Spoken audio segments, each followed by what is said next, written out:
भारत माता की। भारत माता की। भारत माता की। सरदार साहब की ओजस्व वाणी स्टैच्यू ऑफ यूनिटी के समीप ये भव्य कार्यक्रम एकता नगर का ये विहंगम दृश्य और यहां हुई शानदार परफॉर्मेंसेस, ये मिनी इंडिया की झलक, सब कुछ कितना अद्भुत है, कितना प्रेरक है। 15 अगस्त और 26 जनवरी की तरह ही 31 अक्टूबर को होने वाला ये आयोजन पूरे देश को नई ऊर्जा से भर देता है। मैं राष्ट्रीय एकता दिवस पर सभी देशवासियों को बहुत बहुत बधाई देता हूं।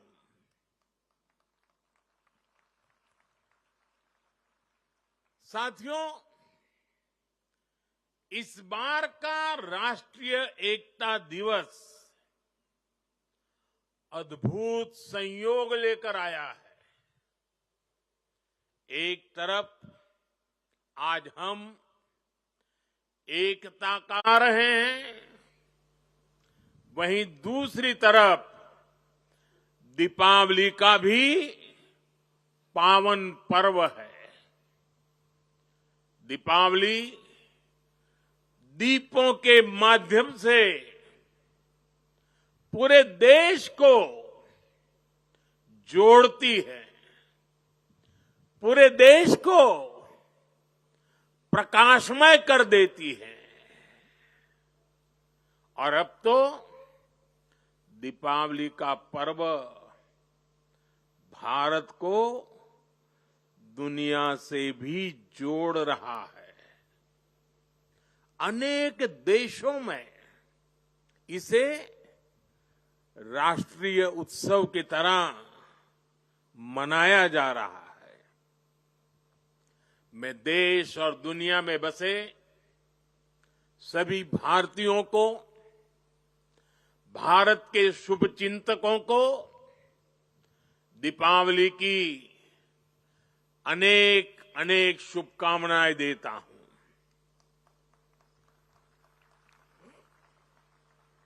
साथियों, इस बार का एकता दिवस एक और वजह से भी विशेष है। आज से सरदार पटेल का 150वां जन्म जयंती वर्ष शुरू हो रहा है। आने वाले 2 वर्षों तक देश सरदार पटेल की 150वीं जन्म जयंती का उत्सव मनाएगा। ये भारत के प्रति उनके असाधारण योगदान के प्रति देशवासियों की कार्यांजलि है। 2 वर्ष का ये उत्सव एक भारत श्रेष्ठ भारत के हमारे संकल्प को मजबूत करेगा। ये अवसर हमें सीख देगा कि असंभव से दिखने वाले काम को भी संभव बनाया जा सकता है। जब भारत को आजादी मिली थी तो दुनिया में कुछ लोग थे जो भारत के बिखरने का आकलन कर रहे थे। और अभी हमने सरदार साहब की वाणी में उसका विस्तार से बयान सुना। उन लोगों को जरा भी उम्मीद नहीं थी कि सैकड़ों रियासतों को एकजुट करके फिर से एक भारत का निर्माण हो पाएगा। लेकिन सरदार साहब ने ये करके दिखाया। ये इसलिए संभव हुआ क्योंकि सरदार साहब व्यवहार में यथार्थवादी, संकल्प में सत्यवादी, कार्य में मानवतावादी और ध्येय में राष्ट्रवादी थे। साथियों, आज हमारे पास छत्रपति शिवाजी महाराज की प्रेरणा भी है। उन्होंने आक्रांताओं को खदेड़ने के लिए सबको एक किया। ये महाराष्ट्र का रायगढ़ किला आज भी साक्षात वो गाथा कहता है। छत्रपति शिवाजी महाराज ने रायगढ़ के किले से राष्ट्र के अलग अलग विचारों को एक उद्देश्य के लिए एकजुट किया था। आज यहां एकता नगर में हम रायगढ़ के उस ऐतिहासिक किले के उसकी छवि हमारे सामने प्रेरणा का प्रतीक बन के खड़ी है। रायगढ़ किला सामाजिक न्याय, देशभक्ति और राष्ट्र प्रथम के संस्कारों की पवित्र भूमि रहा है। आज इसी पृष्ठभूमि में हम विकसित भारत के संकल्प की सिद्धि के लिए यहां एकजुट हुए हैं। साथियों, बीते 10 वर्ष तक भारत की एकता और अखंडता के लिए ये कालखंड अभूतपूर्व उपलब्धियों से भरा रहा है। आज सरकार के हर काम, हर मिशन में राष्ट्रीय एकता की प्रतिबद्धता दिखती है। इसका एक बड़ा उदाहरण है हमारा ये एकता नगर। यहां स्टैच्यू ऑफ यूनिटी है और इसके सिर्फ नाम में यूनिटी है ऐसा नहीं है, इसके निर्माण में भी यूनिटी है। इसको बनाने के लिए पूरे देश के कोने कोने से, देश के किसानों के पास से खेत में उपयोग किए औजार का लोहा पूरे देश से यहां लाया गया, क्योंकि सरदार साहब लोह पुरुष थे, किसान पुत्र थे। इसलिए लोहा, और वो भी खेत में उपयोग किए औजार वाला लोहा, यहां लाया गया। यहां देश के हर कोने से वहां की मिट्टी लाई गई है। इसका निर्माण स्वयं में एकता की अनुभूति कराता है। यहां पर एकता नर्सरी बनी है, यहां विश्व वन है जहां दुनिया के हर महाद्वीप के पेड़ पौधे हैं।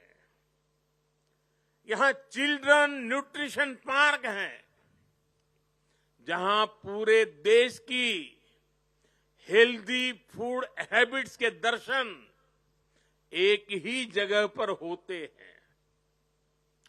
यहां आरोग्य वन है, जहां देश की अलग हिस्सों की आयुर्वेद परंपरा का, पौधों का समावेश है। इतना ही नहीं, यात्रियों के लिए यहां एकता मॉल भी है, जहां देश भर के हैंडीक्राफ्ट्स एक ही छत के नीचे मिलते हैं। और साथियों, ये एकता मॉल सिर्फ यहीं पर है ऐसा नहीं, हम देश के हर राज्य की राजधानी में एकता मॉल के निर्माण को प्रोत्साहन दे रहे हैं। एकता का यही संदेश हर वर्ष होने वाली एकता दौड़ से भी मजबूत होता है। साथियों, एक सच्चे भारतीय होने के नाते हम सभी का कर्तव्य है कि हम देश की एकता के हर प्रयास को सेलिब्रेट करें, उत्सव उमंग से भर दे। ऊर्जा, आत्मविश्वास, हर पल नए संकल्प, नई उम्मीद, नए उमंग, यही तो सेलिब्रेशन है। जब हम भारत की भाषाओं पर बल देते हैं, उससे भी एकता की एक मजबूत कड़ी हमें जोड़ती है। नई राष्ट्रीय शिक्षा नीति में हमने भारतीय भाषाओं में पढ़ाई पर विशेष बल दिया है। और आप सबको पता है, और देश ने गौरव भी अनुभव किया, दुनिया भर में उसे उत्सव के रूप में बनाया गया। वो कौन सा निर्णय था? हाल में ही सरकार ने मराठी भाषा, बांग्ला भाषा, असमिया भाषा, पाली भाषा और प्राकृत भाषा, इन भाषाओं को शास्त्रीय भाषाओं का दर्जा दिया है। सरकार के इस फैसले का सभी ने दिल से स्वागत किया है। और हम हमारी भाषा को मातृभाषा कहते हैं। और जब मातृभाषा का सम्मान होता है ना, तो हमारी अपनी माता का भी सम्मान होता है, हमारी धरती माता का सम्मान होता है, और हमारी भारत माता का सम्मान होता है। भाषा की तरह ही आज देश भर में चल रहे कनेक्टिविटी के काम, जोड़ने के काम भी देश की एकता को मजबूत कर रहे हैं। रेल हो, रोड हो, हाईवे हो और इंटरनेट जैसे आधुनिक इंफ्रास्ट्रक्चर ने गांव को शहरों से जोड़ा है। जब कश्मीर और नॉर्थ ईस्ट की राजधानियां रेल से जुड़ती हैं, जब लक्षद्वीप और अंडमान निकोबार द्वीप अंडर सी केबल से तेज इंटरनेट से जुड़ते हैं, जब पहाड़ों पर लोग मोबाइल नेटवर्क से जुड़ते हैं, तब विकास की दौड़ में पीछे छूट जाने का भाव समाप्त हो जाता है। आगे बढ़ने की नई ऊर्जा अपने आप जन्म लेती है। देश की एकता का भाव सशक्त होता है। साथियों, पहले की सरकारों की नीतियों में और नीयत में भेदभाव का भाव भी देश की एकता को कमजोर करता रहा है। बीते 10 वर्षों में देश में सुशासन के नए मॉडल ने भेदभाव की हर गुंजाइश समाप्त की है। हमने सबका साथ, सबके विकास का रास्ता चुना है। आज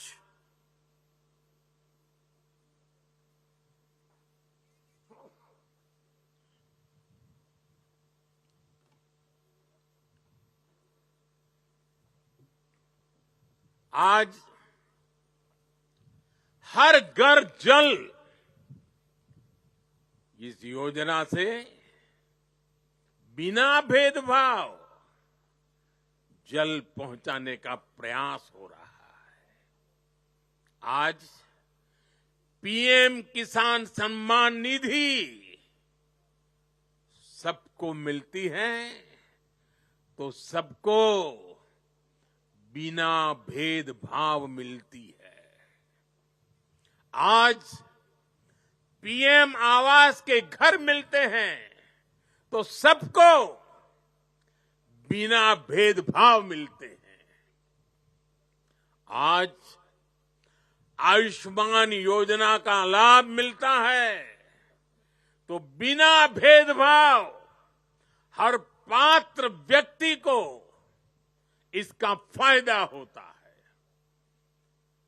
सरकार की इस अप्रोच ने समाज में, लोगों में दशकों से व्याप्त असंतोष को समाप्त किया है।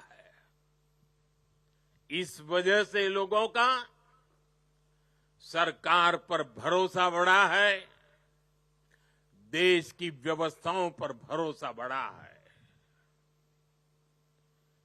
विकास और विश्वास की यही एकता एक भारत श्रेष्ठ भारत के निर्माण को गति देती है।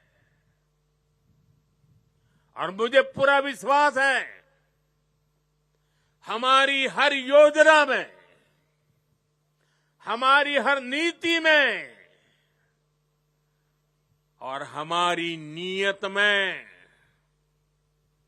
एकता हमारी प्राण शक्ति है।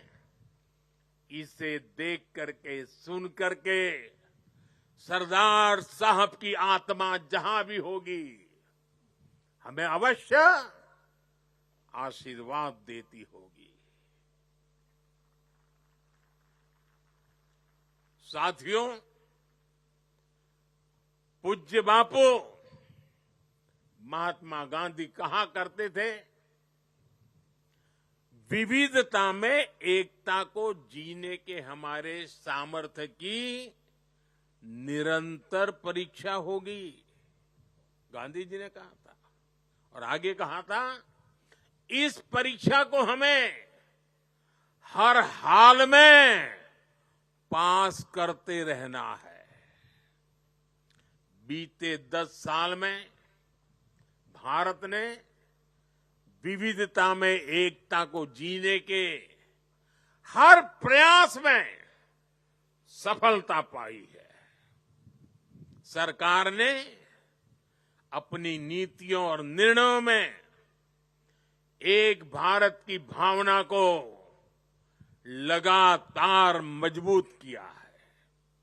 आज वन नेशन वन आइडेंटिटी यानी आधार की सफलता हम सब देख रहे हैं और दुनिया इसकी चर्चा भी करती है।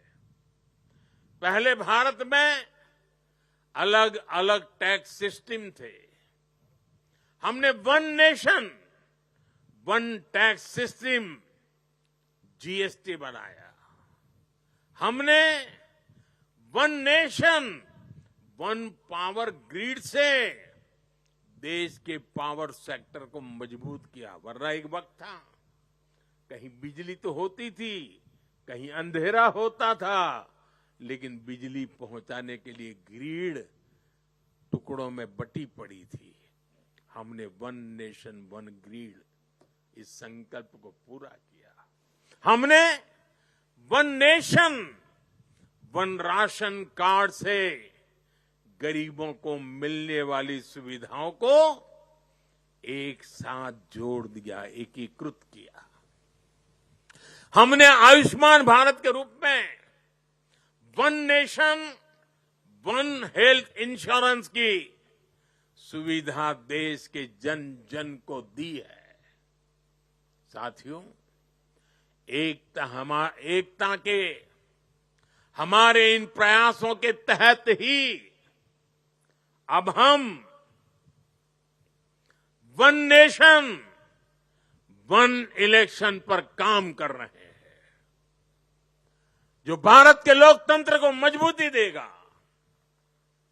जो भारत के संसाधनों का ऑप्टिमम आउटकम देगा और देश विकसित भारत के सपने को पार करने में और नई गति प्राप्त करेगा, समृद्धि प्राप्त करेगा। भारत आज one nation one civil code यानी सेक्युलर सिविल कोड की तरफ भी बढ़ रहा है। और मैंने लाल किले से इस बात का जिक्र किया था। इसके भी मूल में सामाजिक एकता, सरदार साहब की बात ही हमारी प्रेरणा है। इससे अलग अलग सामाजिक वर्गों में भेदभाव की जो शिकायत रहती है, उसे दूर करने में मदद मिलेगी। देश की एकता और मजबूत होगी, देश और आगे बढ़ेगा, देश एकता से संकल्पों को सिद्ध करेगा।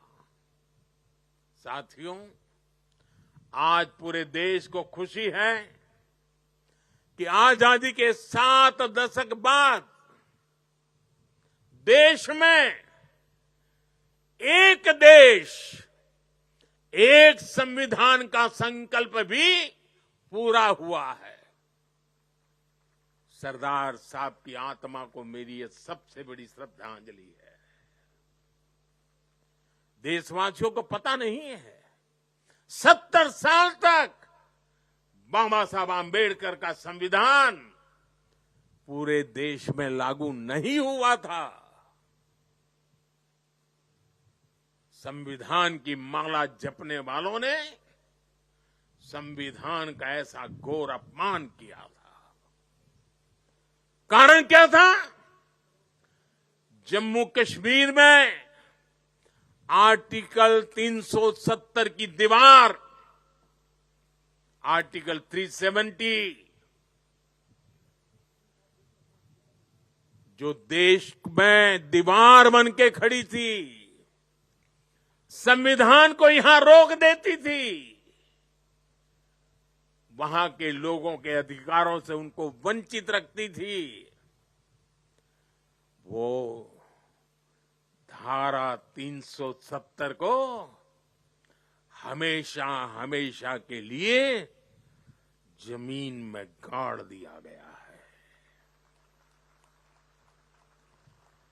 पहली बार वहां इस विधानसभा चुनाव में बिना भेदभाव को वोट डाले गए। पहली बार जम्मू कश्मीर में मुख्यमंत्री ने आजादी के 75 साल के बाद पहली बार भारत के संविधान की शपथ ली है। ये दृश्य अपने आप में भारत के संविधान निर्माताओं को अत्यंत संतोष देता होगा, उनकी आत्मा को शांति मिलती होगी और ये भी संविधान निर्माताओं के प्रति हमारी नम्र श्रद्धांजलि है। मैं इसे भारत की एकता के लिए एक बहुत बड़ा और बहुत ही मजबूत पड़ाव मानता हूं। जम्मू कश्मीर की देशभक्त जनता ने अलगाव और आतंक के बरसों पुराने एजेंडे को खारिज कर दिया है। उन्होंने भारत के संविधान को, भारत के लोकतंत्र को विजयी बनाया है। अपने अपने वोट से 70 साल से चल रहे अपप्रचार को ध्वस्त कर दिया है। मैं आज राष्ट्रीय एकता दिवस पर जम्मू कश्मीर के देशभक्त लोगों को, भारत के संविधान पर सम्मान करने वाले लोगों को बहुत ही आदरपूर्वक सैल्यूट करता हूं।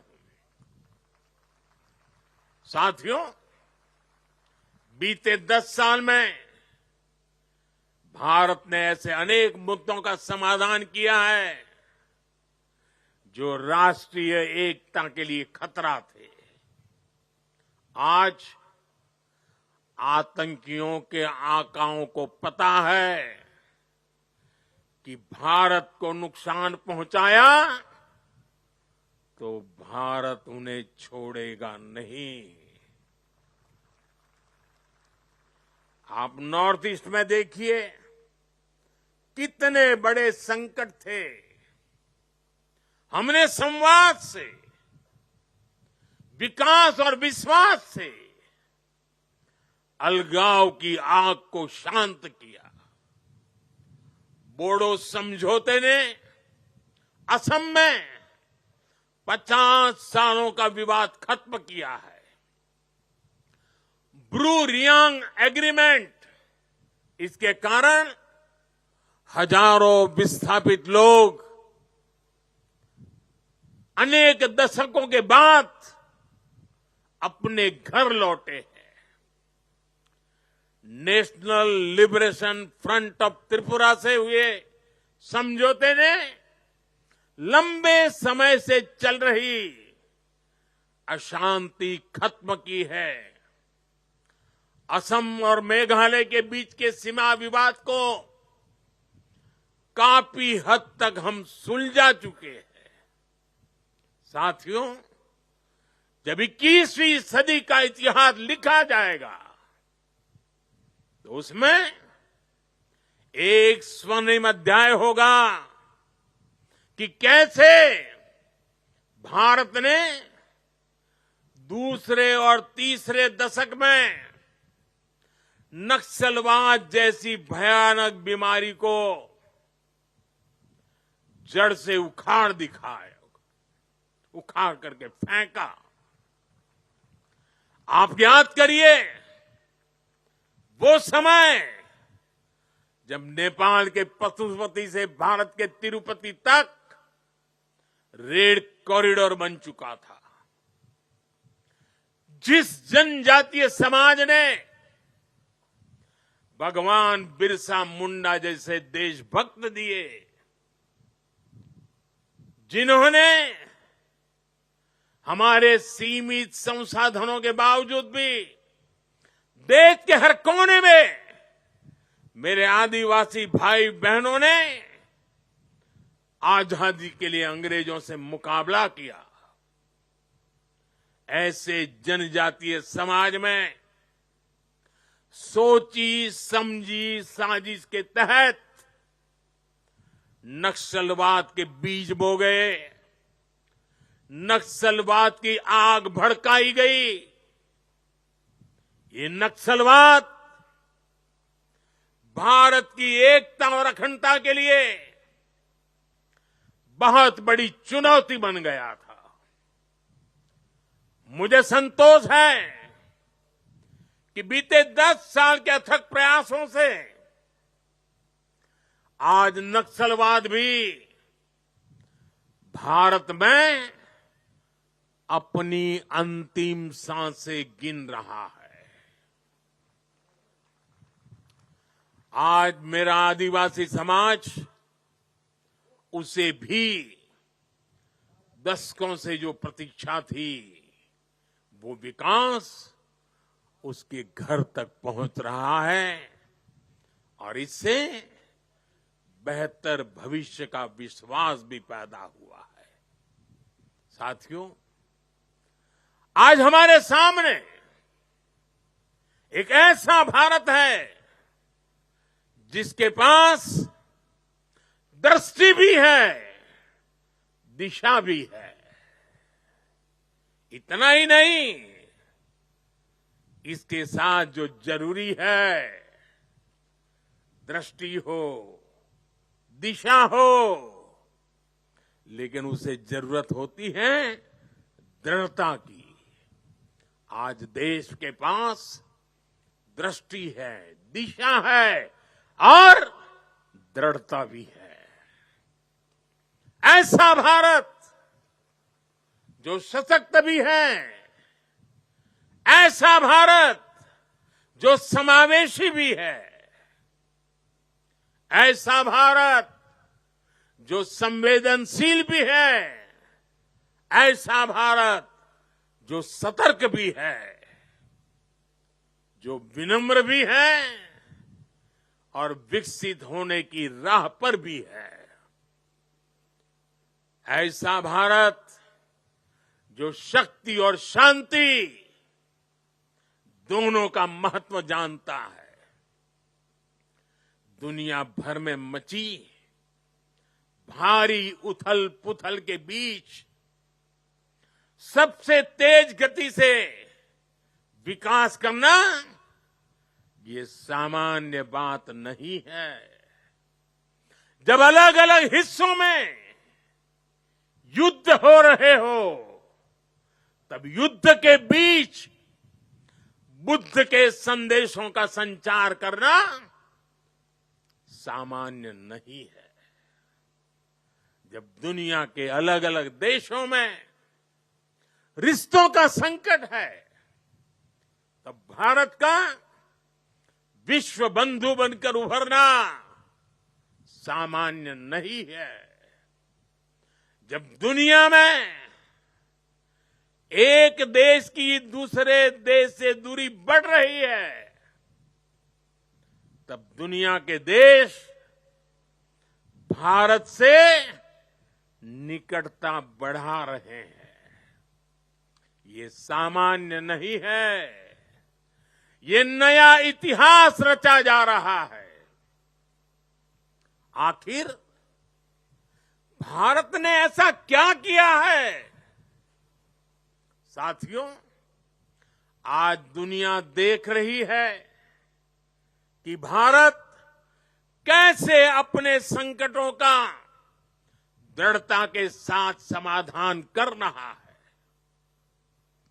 आज दुनिया देख रही है कि भारत कैसे एकजुट होकर दशकों पुरानी चुनौतियों को समाप्त कर रहा है। और इसलिए हमें इस महत्वपूर्ण समय पर अपनी एकता को सहेजना है, उसे संभालना है। हमने एकता की जो शपथ ली है, उसे बार बार याद करना है, उस शपथ को जीना है। जरूरत पड़े तो उस शपथ के लिए जूझना है। हर पल इस शपथ की भाव को अपने जोम से भरते रहना है। साथियों, भारत के बढ़ते सामर्थ्य से, भारत में बढ़ते एकता के भाव से कुछ ताकतें, कुछ विकृत विचार, कुछ विकृत मानसिकताएं, कुछ ऐसी ताकतें बहुत परेशान है। भारत के भीतर और भारत के बाहर भी ऐसे लोग भारत में अस्थिरता, भारत में अराजकता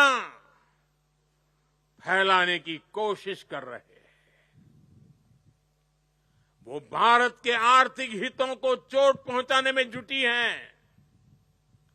वो ताकतें चाहती कि दुनिया भर के निवेशकों में गलत संदेश जाए, भारत की नेगेटिव छवि उभरे। ये लोग भारत की सेनाओं तक को टारगेट करने में लगे हैं। मिस इन्फॉर्मेशन कैंपेन चलाए जा रहे हैं। सेनाओं में अलगाव पैदा करना चाहते हैं। ये लोग भारत में जात पात के नाम पर विभाजन करने में जुटे हैं। इनके हर प्रयास का एक ही मकसद है, भारत का समाज कमजोर हो, भारत की एकता कमजोर हो। ये लोग कभी नहीं चाहते कि भारत विकसित हो, क्योंकि कमजोर भारत की राजनीति, गरीब भारत की राजनीति ऐसे लोगों को सूट करती है। 5-5 दशक तक इसी गंदी घिनौनी राजनीति देश को दुर्बल करते हुए चलाई गई है। इसलिए ये लोग संविधान और लोकतंत्र का नाम लेते हुए भारत के जन जन के बीच में भारत को तोड़ने का काम कर रहे हैं। अर्बन नक्सलियों के इस गठजोड़ को, इनके गठजोड़ को हमें पहचानना ही होगा। और मेरे देशवासियों, जंगलों में पनपा नक्सलवाद, बम बंदूक से आदिवासी नौजवानों को गुमराह करने वाला नक्सलवाद जैसे जैसे समाप्त होता गया, अर्बन नक्सल का नया मॉडल उभरता गया। हमें देश को तोड़ने के सपने देखने वाले, देश को बर्बाद करने के विचार को लेकर के चलने वाले, मुंह पर जूठे नकाब पहने हुए लोगों को पहचानना होगा, उनसे मुकाबला करना ही होगा। साथियों, आज हालत ये हो गई है कि आजकल एकता की बात करना तक गुनाह बना दिया गया है। एक समय था जब हम बड़े गर्व के साथ स्कूल, कॉलेज में, घर में, बाहर सहज रूप से एकता के गीत गाते थे। जो पुराने लोग हैं उनको पता है हम क्या गीत गाते थे। हिंद देश के निवासी सभी जन एक है, हिंद देश के निवासी सभी जन एक है, रंग रूप वेश भाषा चाहे अनेक है। ये गीत गाए जाते थे। आज की तारीख में कोई ये गीत गाएगा तो उसको अरबन नक्सलों की जमात गालियां देने का मौका पकड़े लेगी। और आज कोई अगर कह दे कि एक है तो सेफ है, तो ये लोग एक है तो सेफ है उसको भी गलत तरीके से परिभाषित करने में लगेंगे। जो लोग देश को तोड़ना चाहते हैं, जो लोग समाज को बांटना चाहते हैं, उन्हें देश की एकता अखर रही है। और इसलिए मेरे देशवासियों, हमें ऐसे लोगों से, ऐसी विचारों से, ऐसी प्रवृत्ति से, ऐसी वृत्ति से पहले से भी ज्यादा सावधान होने की जरूरत है। हमें सावधान रहना है। साथियों, हम सब सरदार साहब को, उनके विचारों को जीने वाले लोग हैं। सरदार साहब कहते थे, भारत का सबसे बड़ा लक्ष्य एकजुट और मजबूती से जुड़ी शक्ति बनने का होना चाहिए। हमें याद रखना है, हिंदुस्तान विविधता वाला देश है। हम विविधता को सेलिब्रेट करेंगे, तभी एकता मजबूत होगी। आने वाले 25 साल एकता के लिहाज से बहुत ही महत्वपूर्ण है। इसलिए एकता के इस मंत्र को हमें कभी भी कमजोर नहीं पड़ने देना है। हर झूठ का मुकाबला करना है, एकता के मंत्र को जीना है। और ये मंत्र, ये एकता, ये तेज आर्थिक विकास के लिए भी, विकसित भारत बनाने के लिए, समृद्ध भारत बनाने के लिए बहुत जरूरी है। ये एकता सामाजिक सद्भाव की जड़ी बूटी है। सामाजिक सद्भाव के लिए ये बहुत जरूरी है। अगर हम सच्चे सामाजिक न्याय को समर्पित है, सामाजिक न्याय हमारी प्राथमिकता है, तो एकता सबसे पहली पूर्व शर्त है। एकता बनाए रखना है। ये बेहतर सुविधाओं के निर्माण के लिए बिना एकता को गाड़ी चल नहीं सकती है। ये नौकरी के लिए, निवेश के लिए एकता जरूरी है। आइए हम एक होकर एक साथ आगे बढ़े। एक बार फिर आप सभी को राष्ट्रीय एकता दिवस पर मेरी ढेर सारी शुभकामनाएं। मैं कहूंगा, सरदार साहब आप सब बोलिए, अमर रहे, अमर रहे। सरदार साहब, सरदार पटेल, सरदार पटेल, सरदार पटेल।